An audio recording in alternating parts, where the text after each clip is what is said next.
ఎందుకు విస్తృతపరుస్తూ ఉన్నాం జాగృతిని? ఎందుకు అంటే మీరు మన ముఖ్యమంత్రి గారిని చూస్తే మీకే అర్థమవుతుంది. మనం కష్టపడి ప్రాణాలొడ్డి అనేక మంది నిరాహార దీక్ష చేసుకొని అనేక మంది బిడ్డలు చనిపోయి ఇవాళ తెలంగాణ రాష్ట్రం వచ్చింది.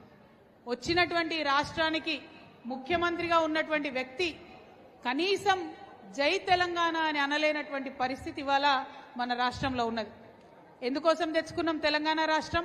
మన అస్తిత్వం నిలబెట్టుకోవాలని, మన యొక్క అభివృద్ధి జరగాలని చెప్పి, సబ్బండ వర్గాలకు మంచి జరగాలని చెప్పి, మా ఆడబిడ్డలకు అభివృద్ధి కావాలని చెప్పి మరి తెచ్చుకున్నటువంటి తెలంగాణ ఒక గాడిన పడే లోపలనే మరి కాంగ్రెస్ చేతిలోకి పోయింది.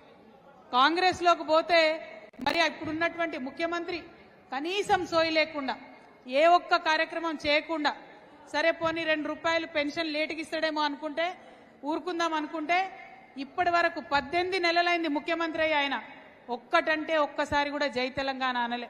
ఎప్పుడు చూసినా నోట్లకెళ్ళి జై కాంగ్రెస్ జై సోనియమ్మ తప్పితే జై తెలంగాణ అన్నది రాలేదు.